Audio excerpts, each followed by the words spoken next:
तर्जुमान Sui southern gas company Salman Ahmed Siddiqui हमारे साथ मौजूद साहब। कराची के मुख्तलिफ इलाकों से कई लोगों ने बताया कि उनसे गैस के बिल में अचानक कहीं से 2085 रुपये से ज़्यादा तकरीबन लिए गए हैं। अब इसका जिक्र ही नहीं था, तो किस मद में सर ये रकम ली गई है? रिपोर्ट्स आ रही हैं, कोई पुर्जा वगैरह लेना है आप लोगों ने जो फिट करना है? अब जहाँ गीज़र नहीं है वहाँ कहाँ फिट करेंगे लोगों में?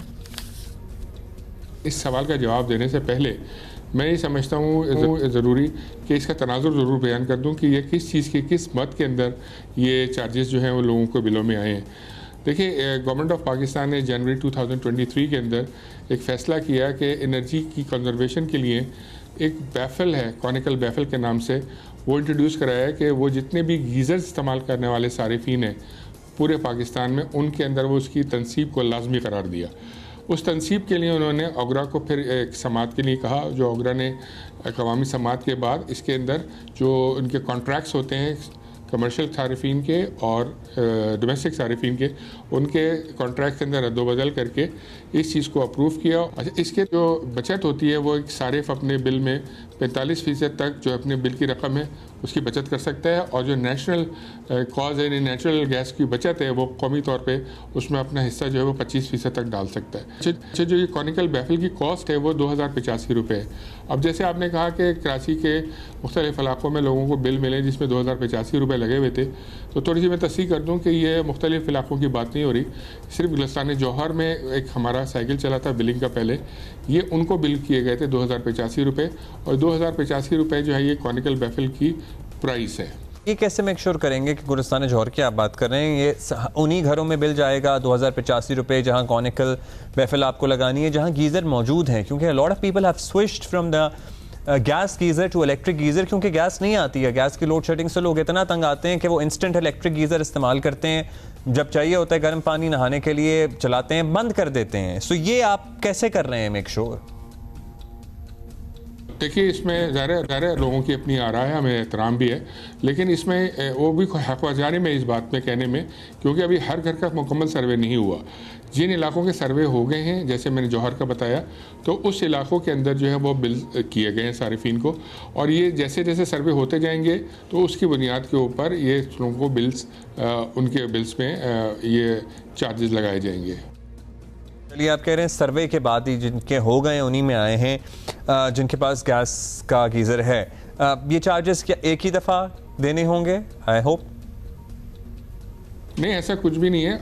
ऐसे जैसे जीसी के वो सारिफीन जिनके पास ऐसे गीज़र्स हैं जो कि गैस से चलते हैं, जो पानी को गर्म करने के लिए होते हैं, उनके लिए ये सारिफीन के लिए ये चार्जेस होंगे, और ये हर माह नहीं लगेंगे। हाँ, ये हर माह इस तरह से लगेंगे कि ये जो 2085 रुपये की रकम है इसको 12 इक़सात के अंदर वसूल किया जाएगा। तो ये उन लोगों के लिए है कि जिनके पास गैस के गीज़र्स हैं, लेकिन कुछ सारिफीन के पास ऐसे गीज़र्स भी हैं जो कि बिजली से चलते हैं। कुछ सारिफीन के पास वो नए मॉडल के गीज़र्स हैं जिनके अंदर ये कॉनिकल बैफल बिल्ट इन होकर आ रही है। तो उनको, इन दोनों सारिफीन को जब सर्वे किया गया तो उनसे पूछा गया कि आपके पास गैस का से चलने वाला गीज़र है? जब उन्होंने कंफर्म किया तो उसका डेटा में उसी तरह से इंक्लूड किया गया।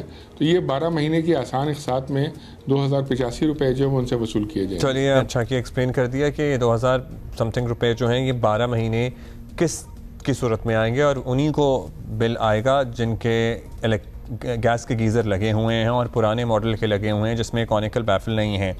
अब ये भी बता दीजिएगा कि बिल और चार्जेस तो ज़ाहिर है आपने एक्सप्लेन किए हैं, लेकिन गैस फिर भी नहीं मिलती है। मतलब कॉनिकल बैफल चार्जेस और not conical baffle charges, gas की लोड शेडिंग है। वी ऑल्सो अंडरस्टैंड कि it's a very scarce natural resource now, तो क्या ऑल्टरनेट लोग इस्तेमाल करें? आप लोगों की क्या प्लानिंग है? देखिए, इसका ताल्लुक़ मैं समझता हूँ सवाल का बराह रास्त नहीं बनता इस मौजू से, क्योंकि ये जो चार्जेस लिए जा रहे हैं ये एक प्रोडक्ट के लिए जा रहे हैं, और उसकी प्रोडक्ट की कॉस्ट शामिल है इसके अंदर, और प्रोडक्ट के जो इंस्टॉलेशन चार्जेस हैं जो हमारे कॉन्ट्रैक्टर्स जाके जगह जगह लगा के तनसीब कर रहे हैं।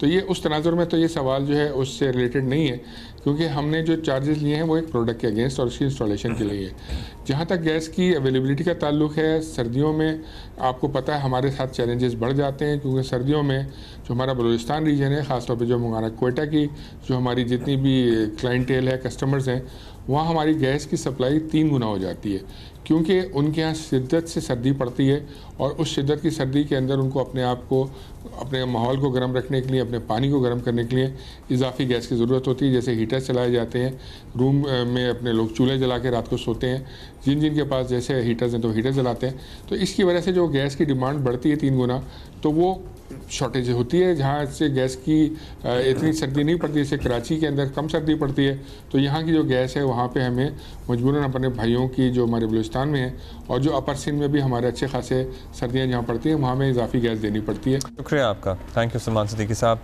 और ये कॉनिकल बैफल के चार्जेस हैं। अगर आपके घर सर्वे नहीं हुआ और फिर भी आपको लग के आए हैं तो फिर आप ज़रूर प्लीज़ हमें बताइएगा। अदरवाइज़ वो कह रहे हैं कि भाई जिन जिन के घर सर्वे हो गया है उन्हीं को लग के आएंगे।